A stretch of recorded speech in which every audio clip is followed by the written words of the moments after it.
negara kita ini sudah berapa ton emas yang diangkut, sudah berapa juta, puluh juta, miliar meter kubik itu nikel dan kemudian batu bara yang diangkat, sudah berapa puluh juta hektar hutan yang dibabat, sudah berapa puluh miliar kubik pasir yang diangkat. Tapi kenapa hutangnya gede, kemakmurannya makin jauh? Padahal para menterinya dari dulu sampai sekarang lulusan terbaik. Kenapa? Satu hal, bekerjanya tidak menggunakan rasa dan hati. Pendekatannya outcome benefit. Sehingga saya ketika saya dulu, dan itu saya lakukan sekarang. Saya dulu ketika jadi bupati, yang saya tanya itu bukan pendapatan. Saya bilang ngapain ngomongin pendapatan? Pasti yang saya tanya belanja. Ini belanja duitnya dipakai apa? Maka saya lakukan sebelum sekarang jadi gubernur dan Pak Prabowo jadi presiden, saya 15 tahun yang lalu sudah membuat namanya realokasi. Ini apa, ini apa, ini apa, belanjanya untuk ini. Bagaimana percepatan agar belanjanya cepat? Saya bilang cepetin ini jalan, hibahin sama tentara yang ngerjain. Itu dari dulu saya. Kalau sudah belanjanya diperbaiki, maka saya ini Pak, ini barangkali satu-satunya pemimpin daerah yang dalam setiap tahun itu paling BJBK, paling nggak suka zaman itu bupati saya. Kenapa? Di saat kabupaten lain silvanya 1 triliun, saya minus 3 juta. Dan saya analisis betul tiap hari. HP saya itu lihat, hari ini berapa belanjanya, hari ini berapa uang masuk. Saya tuh kalau nyusun APBD Pak, begini, saya bilang berapa jumlah anggaran pembangunannya, 600 miliar Pak. Oke, penurunan tender berapa? Rata-rata 10%. Oke, berarti 60 miliar masuk lagi pendapatan. Nggak boleh lagi ini uang yang silva ini masuk ke tahun depan. Kenapa? Rakyat sudah bayar pajak sekarang. Tahun ini harus muter lagi, harus muter lagi. Itu yang saya lakukan sehingga cepat. Nah, saya katakan ketika rakyat sudah bayar pajak, maka kita tidak boleh lama-lama nyimpen uang di tempat lain atau di bank. Suruh muter terus, nggak boleh berhenti. Kenapa? Ini siklus. Mata rantai ekonomi yang tidak boleh berhenti. Ketika berhenti ada orang yang tidak bekerja. Ketika berhenti ada orang yang tidak makan. Karena berhentinya siklus ekonomi ini melahirkan kemandegan ekonomi, kelesuan. Maka duit harus muter, nggak boleh diam. Dia harus muter karena tugas uang itu berputar, bukan diam. Nah, saya membuat kebijakan itu. Nah, kemudian ini yang harus dilakukan oleh BJB. Tapi apa? Harus ada analisis. Analisis yang tertinggi dalam hidup kita ini apa? Rasa dan keteguhan. Keteguhan. Apa keteguhan? Sikap konsistensi kita, istiqomah kita dalam sebuah keputusan. Nah ini. Dan kemudian nggak akan ada orang kayak saya itu sebenarnya. Saya kalau menyusun APBD yang sekarang belum berani. Nanti saya bikin itu. Sekarang tuh kemarin saya bikin minus 1 triliun. Masih begini. Saya itu dulu bikin minus Pak. Kalau saya nyusun APBD pendapatan asli berdasarkan analisis Kepala Badan Keuangan itu 1,2 triliun, maka saya menyusun 1,8 triliun. Sudah real. Kenapa? Karena dari 1,2 saya yakin tidak semuanya akan dibelanjakan. Pasti ada selipnya, pasti ada langkah yang tersendatnya. Maka saya belanja 1,8. Kenapa? Yang 600 spekulasi saya. Untuk apa? Agar belanja pembangunannya cepat dikeluarkan. Belanja rutinnya tertahan. Kemudian apakah selalu tertutup dalam setiap tahun? Selalu tertutup. Rezekinya datang tanpa dikira. Ini penting. Nah, bagaimana agar rezeki datang tidak terkira? Maka belanjanya harus menjadi doanya orang lain. Bagaimana belanja menjadi doa? Belanja jalan jadi doa, belanja rumah sakit jadi doa, belanja rumah rakyat miskin jadi doa, belanja beasiswa orang-orang miskin jadi doa, belanja pembebasan rakyat miskin dari berobat jadi doa. Doa ini semua orang berdoa, mudah-mudahan pemerintah ini uangnya banyak. Kenapa? Uang yang kami terima cukup manfaat, menyelesaikan kemiskinan, menyelesaikan orang sakit, menyelesaikan rumah roboh. Dan kaum nyinyir pada waktu itu melihat saya bahwa uang di Pemda Purwakarta zaman itu tidak pernah habis dan tidak pernah berhenti membangun. Tank 3 Januari saya udah membangun. Akhirnya mereka berspekulasi, Pemda Purwakarta kaya karena bupatinya menikah dengan Nyi Ratu Kidul. Kalau saya digituin disengajain kalau saya.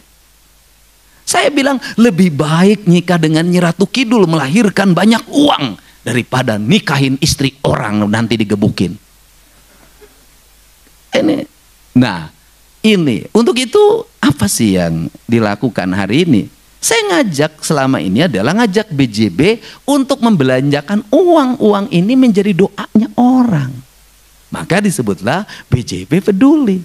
BJB Peduli kalau nanti ada bisa ada tren baru adalah Bang Aing Peduli. Maka ini akan masuk dalam alam bawah sadar orang. Kalau dalam alam bawah sadar orang, maka saya yakin akan di tengah-tengah orang mulai menurunnya kepercayaan pada perbankan, ada ketakutan menyimpan uang disimpangkan, kemudian muncul bank sebagai oase di tengah gurun pasir dan dia menjadi sosok peduli, maka semua orang akan berbondong-bondong menyimpan di bank ini. Takin saja.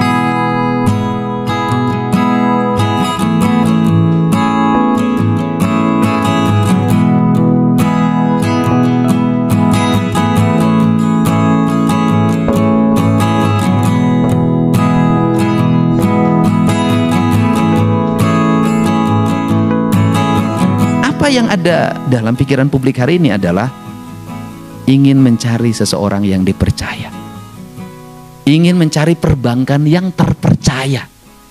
Itu jadi orang Indonesia itu apakah tidak gotong royong kuat, empatinya kuat. Ingat, orang baik akan bertemu dengan orang baik, orang ikhlas akan bertemu dengan ikhlas, bank penebar kebaikan akan bertemu dengan nasabah penyumbang kebaikan.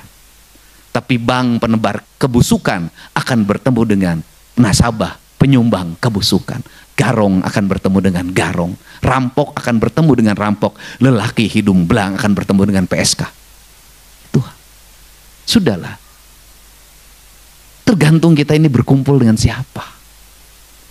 Kalau kita senang berkumpul dengan mafia perbankan, dan kita menjadi direktur karena peran mafia perbankan, ya jangan pernah juga merasa sedih kalau banknya dirampok oleh mafia perbankan. Kenapa? Anda jadi direktur oleh perannya mafia, maka bank Anda diambil duitnya oleh mafia. Tapi kalau ini kan lahir bukan di tangan mafia, di tangan Prabu Siliwangi. Sudah.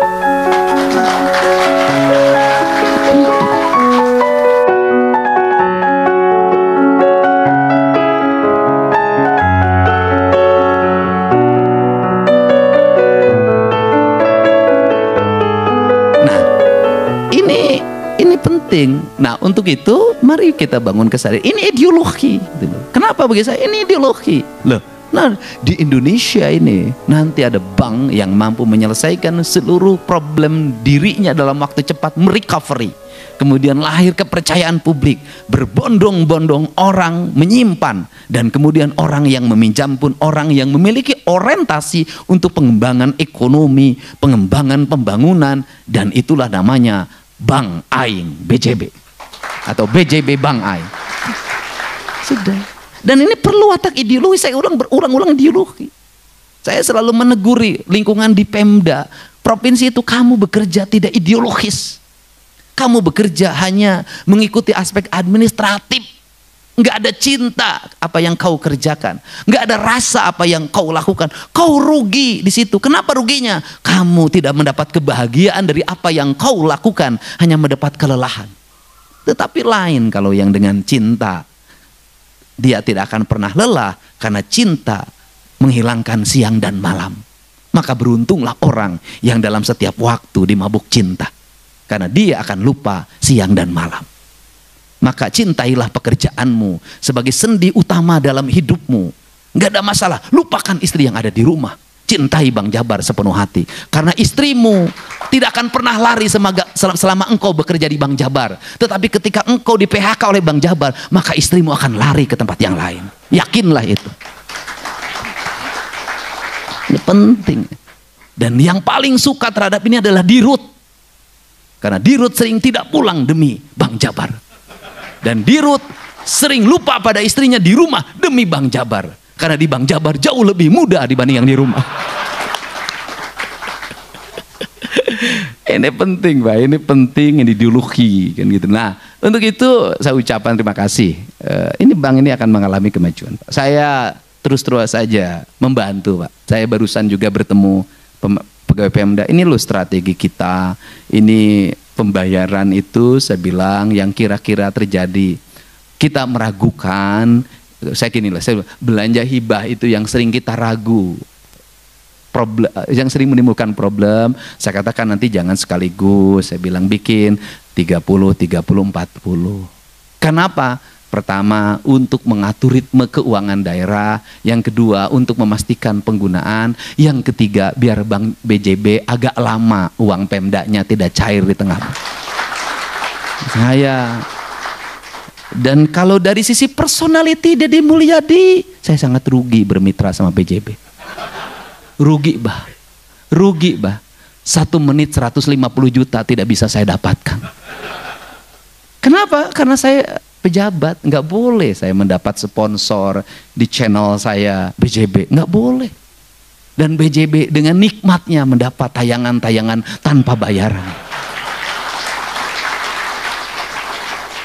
Dan ini penting, kenapa? Udahlah, marketing yang terbaik hari ini adalah YouTube dan TikTok. Nggak ada yang bisa menyaingi hari ini. Mau pakai media apa, Pak? Penontonnya udah nggak ada. Dan tayangan di media mainstream, di channel YouTube-nya, itu ngambil dari tokoh-tokoh yang populer hari ini.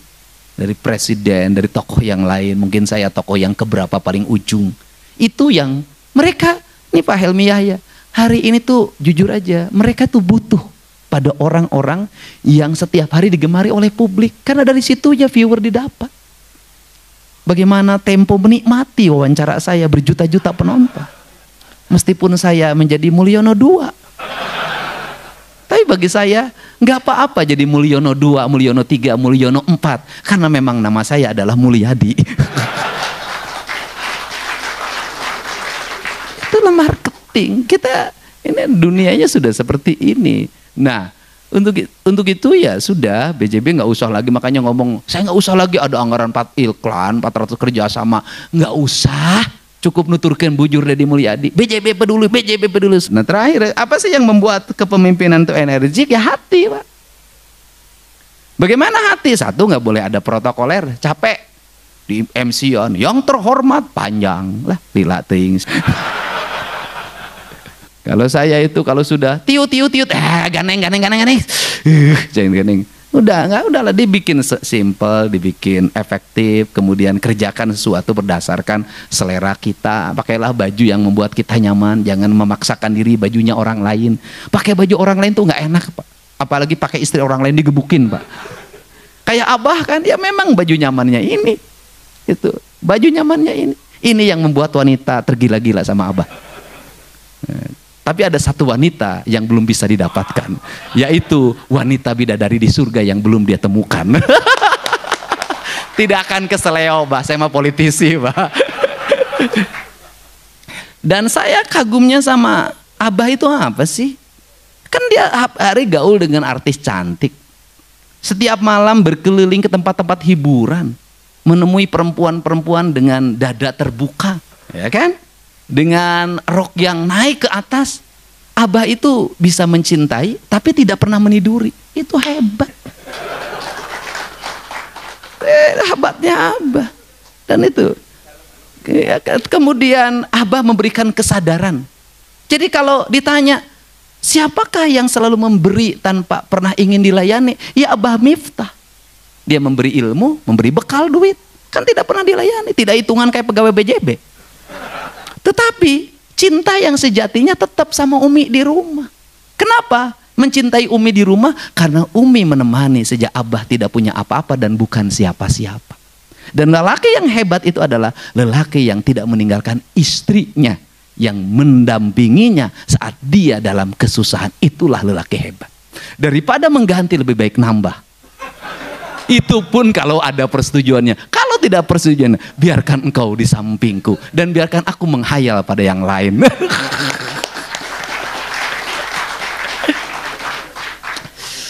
Tapi BJB nggak usah transfer sama saya. Walaupun ceramahnya agak mirip-mirip Gus Miftah. Jadi inilah, ini yang buat ya sampaikan apa adanya, sampaikan ada dalam hati kita, karena relung hati kita itu adalah perpustakaan abadi. Jadi perpustakaan abadi manusia itu adalah Alhamdulillah sudah mendengarkan ceramah ini. Semoga ilmu yang didapat barokah dan bermanfaat, dan kita semua selalu diberikan kesehatan, diberikan kelancaran rezeki, dimudahkan segala urusannya. Amin Allahumma amin. Sekian, terima kasih. Assalamualaikum warahmatullahi wabarakatuh.